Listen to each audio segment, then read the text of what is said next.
नमस्कार, मैं अखिल श्रीवास्तव भारत मौसम विज्ञान विभाग की साप्ताहिक मौसम परिचर्चा में आपका स्वागत करता हूं। इस परिचर्चा में हम देखेंगे कि पिछले सप्ताह के दौरान मौसम के कैसे हाल रहे और अगले 2 सप्ताह के दौरान मौसम के कैसे रहने की संभावना है। अगर हम देखेंगे पिछले सप्ताह में ऐसी कौन सी मौसमी घटनाएं थी जिन्होंने भारतवर्ष को प्रभावित किया, तो आप देखेंगे मेरे पीछे की स्क्रीन में 2 चित्र दिए गए हैं। मेरे दाहिनी तरफ की जो चित्र है इसमें जो विभिन्न मौसमी घटनाएं जिन्होंने भारतवर्ष को प्रभावित किया उनको दर्शाया गया है, और मेरे बाईं तरफ जो चित्र है इसमें जो अत्यंत प्रचंड चक्रवाती तूफान मोका जिसने जो म्यांमार को पास में क्रॉस किया था, लैंडफॉल हुआ था जिसका, उसको दर्शाया गया, उसके ट्रैक को बताया गया है। अगर हम मोका के बारे में बात करें तो हम देखेंगे कि इसकी उत्पत्ति 9 तारीख के आसपास जो हमारा दक्षिण पूर्व बंगाल खाड़ी उस पर हुई थी, और ये पहले उत्तर पश्चिम दिशा की ओर बढ़ा, फिर मुड़ करके उत्तर पूर्व दिशा में बढ़ते हुआ इसने जो म्यांमार का उत्तरी इलाका है उसका कोस्ट है और बांग्लादेश का जो दक्षिण पूर्व जो कोस्ट है उसको क्रॉस किया। ये सितवे एक जगह है म्यांमार की, उसके नॉर्थ इसने क्रॉस किया था। अगर हम वहीं दाहिनी ओर के मैप की बात करें, यानी कि जो अलग अलग जो मौसमी घटनाएं जिन्होंने भारतवर्ष को प्रभावित किया, तो हम देखेंगे कि मुख्य तौर पर 2 पश्चिमी विक्षोभ थे जिन्होंने भारतवर्ष को प्रभावित किया, जिसको आप 11 तारीख को यहाँ पर देख सकते हैं, और ये अपने पूर्वी दिशा के बढ़ते हुए 15 मई के आसपास इसलिए भारतवर्ष को पार कर गया। वहीं अगर दूसरे पश्चिमी विक्षोभ के बारे में बात करें तो 15 मई को इसकी उत्पत्ति हुई थी और 17 मई के आसपास जम्मू के ऊपर स्थित था। वहीं अगर हम चक्रवाती परिसंचरण के बारे में बात करें तो जो हमारा राजस्थान का साउथ वेस्ट इलाका है, यानी कि जो दक्षिण पश्चिम इलाका है, वहां पर ये स्थित था 12 तारीख को, और ये अपने उत्तरी दिशा में बढ़ता हुआ ये 13 तारीख को उत्तरी राजस्थान में स्थित था, और फिर 14 तारीख को ये हरियाणा के आसपास के इलाकों में स्थित था। वहीं अगर हम ट्रफ के बारे में बात करें तो ये बिहार से लेकर के झारखंड तक एक ट्रफ लाइन 16 और 17 तारीख को देखी गई, और तटीय आंध्र प्रदेश से लेकर के जो दक्षिण इलाका है तमिलनाडु का, वहां तक एक ट्रफ लाइन 17 मई को देखी गई। इनके साथ में अगर हम देखें कि जो मौसम की मुख्य घटनाएं थी जो ऑब्जर्व की गई पिछले एक सप्ताह के दौरान, यानी 11 मई से 17 मई के दौरान, तो हम देखेंगे मेरे दाहिने हाथ पे आप देख सकते हैं हीट वेव के बारे में जानकारी दी गई है कि विभिन्न दिनों में सप्ताह के कहां पर हीट वेव जो है वो दर्ज की गई। वहीं आप देखेंगे 11 मई को हमारा जो बिहार है, जो गंगेय पश्चिम बंगाल के इलाके हैं, और जो हमारा सौराष्ट्र, जो हमारा गुजरात का रीजन है, वहां पर हीट वेव रिकॉर्ड की गई। वहीं 12 तारीख को गुजरात सौराष्ट्र कच्छ में, और 13 तारीख को जो हमारा पश्चिमी मध्य प्रदेश है, विदर्भ है और मध्य महाराष्ट्र है, वहां पर रिकॉर्ड की गई। 15, 16, 17 तारीख को जो कोस्टल आंध्र प्रदेश यानी कि तटीय आंध्र प्रदेश के जो इलाके हैं वहां पर हीट वेव रिकॉर्ड की गई। अगर हम हैवी रेनफॉल के बारे में बात करें, यानी भारी वर्षा के बारे में बात करें, तो हम देखेंगे कि 11 तारीख को केरला में भारी वर्षा रिकॉर्ड की गई। वहीं 12 तारीख को जो हमारा दक्षिण आंतरिक कर्नाटक है वहां पर भारी वर्षा रिकॉर्ड की गई। इसके साथ साथ 16 तारीख को उड़ीसा में जो हमारा सब हिमालयन वेस्ट बंगाल का इलाका है वहां पर, और असम के कुछ आइसोलेटेड प्लेसेस में भारी वर्षा रिकॉर्ड की गई। इसके साथ साथ 12 तारीख को ही अंडमान में भी भारी वर्षा रिकॉर्ड की गई, जो कि मोका जो हमारा साइक्लोन था उससे संबंधित रही थी। इसके साथ साथ अगर हम हेलस्टॉर्म यानी कि जो हमारी ओलावृष्टि उसके बारे में बात करें या धूल भरी आंधी के बारे में बात करें, तो हम देखेंगे कि 15, 16, 17 तारीख के आसपास जो उत्तर पश्चिम भारत का इलाका है, जिसमें हमारा राजस्थान, हरियाणा और जो पश्चिमी उत्तर प्रदेश के इलाके हैं, वहां पर 10 धूल भरी आंधी रिकॉर्ड की गई। इसके साथ साथ बाकी कुछ क्षेत्रों में जो है ओलावृष्टि रिकॉर्ड की गई, जैसे 11 तारीख को मध्य महाराष्ट्र में ओलावृष्टि रिकॉर्ड की गई। वहीं 16 तारीख को पश्चिम मध्य प्रदेश में रिकॉर्ड की गई, और 17 तारीख को पश्चिम मध्य प्रदेश, विदर्भ, झारखंड, बिहार, पूर्वी उत्तर प्रदेश और जम्मू के कुछ क्षेत्रों में ओलावृष्टि रिकॉर्ड की गई। अगर हम वर्षा के बारे में देखेंगे पिछले सप्ताह और इस पूरे सीजन में, यानी जो हमारा प्री मानसून सीजन है, इसमें वर्षा क्या स्थिति रही, तो हमारे दाहिनी तरफ मैप में आप देखेंगे इसमें वर्षा का जो स्थानिक वितरण है वो दिखाया गया, यानी कि स्पेशल डिस्ट्रीब्यूशन जो है वर्षा का दर्शाया गया है। इसमें आप देखेंगे जो हमारा उत्तरी पश्चिम भारत का इलाका है वहां पर वर्षा का डिस्ट्रीब्यूशन जो है वो पश्चिमी विक्षोभ की वजह से जो हमें पिछले एक सप्ताह में रिकॉर्ड की वो दर्शाया गया है। वहीं पूर्वोत्तर भारत में और पूर्वी भारत में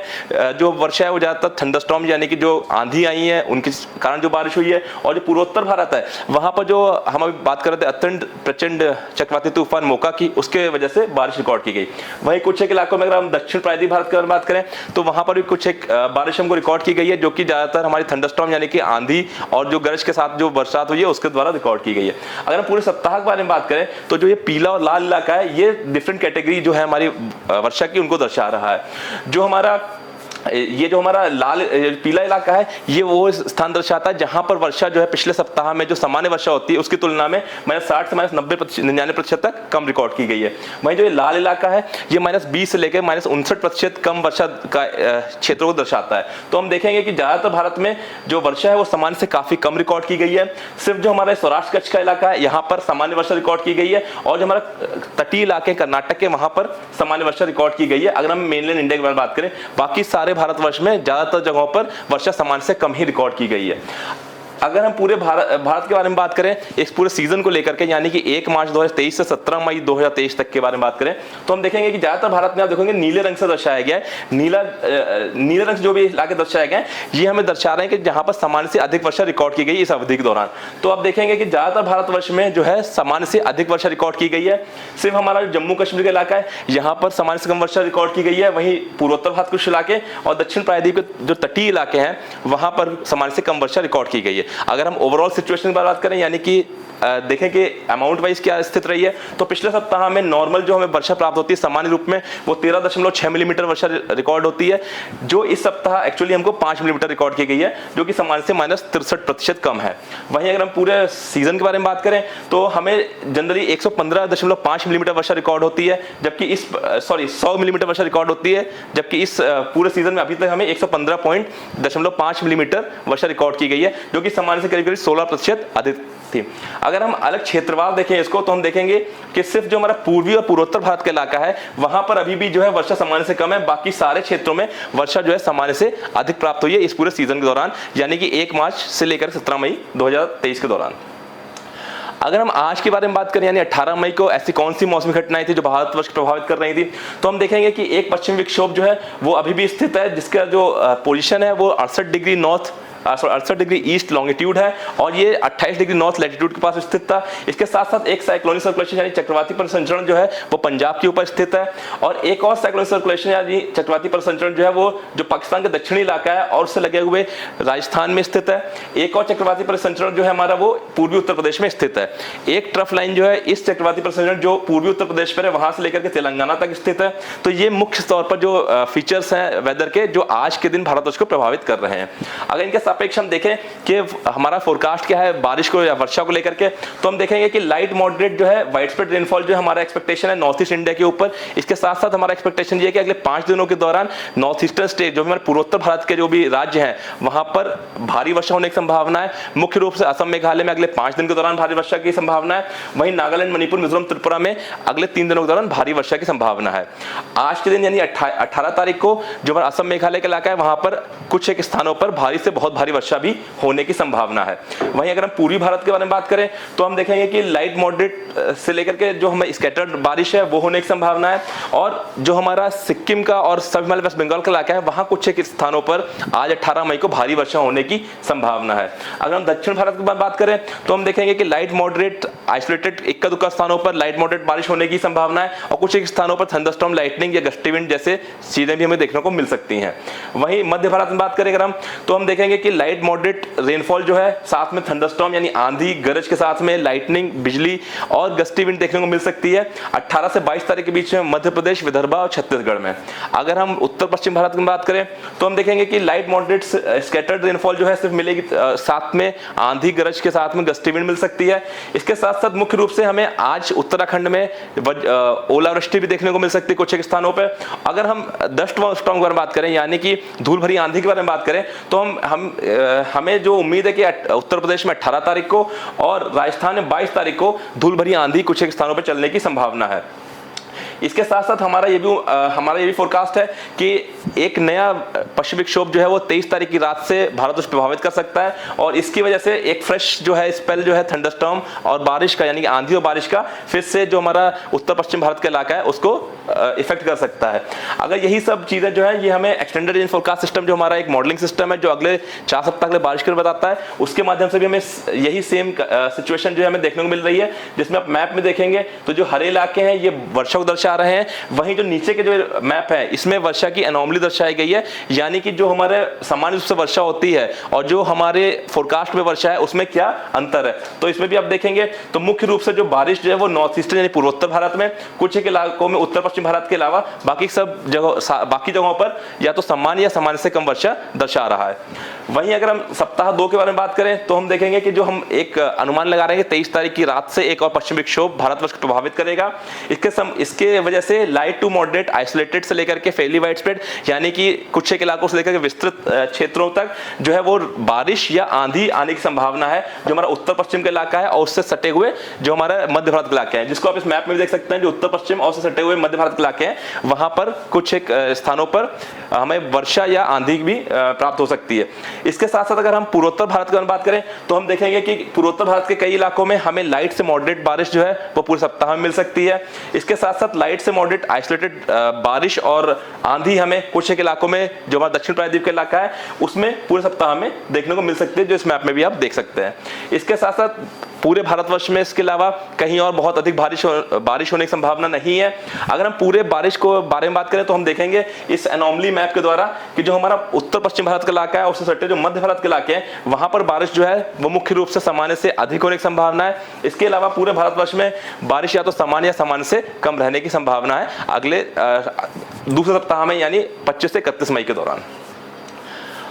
अगर हम मल्टी हजार्ड मैप की बात करें, ये जो मैप है वो अगले 5 दिनों के दौरान जो अलग तरह की मौसमी चेतावनी जारी की गई है उनको दर्शा रहा है। तो आप देखेंगे कि 18, 19, 20, 21, 22 तारीख के साथ में यहाँ पे चेतावनी दर्शाई गई है। इसमें मुख्य रूप से जो हैवी रेनफॉल यानी भारी वर्षा है वो हमारे पूर्वोत्तर भारत के इलाके हैं वहां पर अगले 5 दिनों के लिए दर्शाया गया है। और असम मेघालय में मुख्य रूप से 5 दिन और नागालैंड मणिपुर मिजोरम त्रिपुरा में 18 और 19 मई को दर्शाया गया है। इसके साथ साथ अगर हम हीट वेव के बारे में बात करें तो हमें हीट वेव की जो वार्निंग है वो 20, 21, 22 मई को जो हमारा उत्तर प्रदेश, मध्य प्रदेश और पश्चिमी राजस्थान के इलाके हैं वहां पर 20, 21, 22 तारीख के लिए जारी की गई है। और सभी से अनुरोध है कि इन सभी वार्निंग को ध्यान में रखते हुए उपयुक्त जितने भी प्रिकॉशंस है, सावधानियां वो बरतनी चाहिए और जो भी गाइडलाइन जारी की जा रही हैं उनको फॉलो करना चाहिए।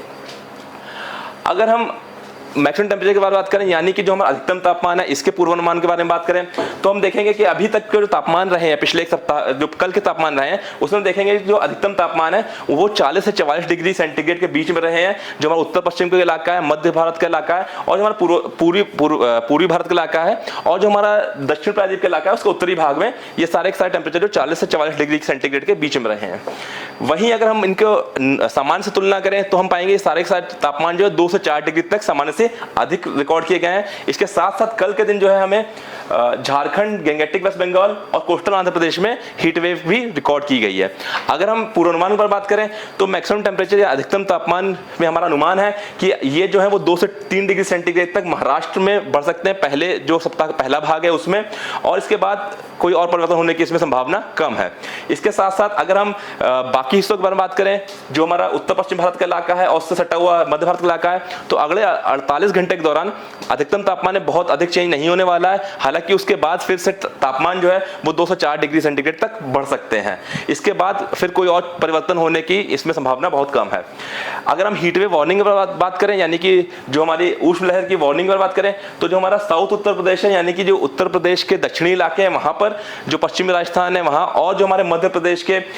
उत्तरी इलाके हैं वहां पर 20, 21, 22 तारीख को जो है हीट वेव की घटना जो है आइसोलेटेड प्लेसेस पर रिकॉर्ड होने की संभावना है। इसके साथ साथ एक स्पेशल वार्निंग हम और जानकारी देना चाहेंगे लोगों को कि जो हमारा ह्यूमिडिटी है यानी उसके हाई वैल्यू की वजह से और तापमान भी अधिक होने की वजह से जो एक हॉट और डिस्कम्फर्ट वेदर की सिचुएशन जो है वो बिहार, झारखंड, उड़ीसा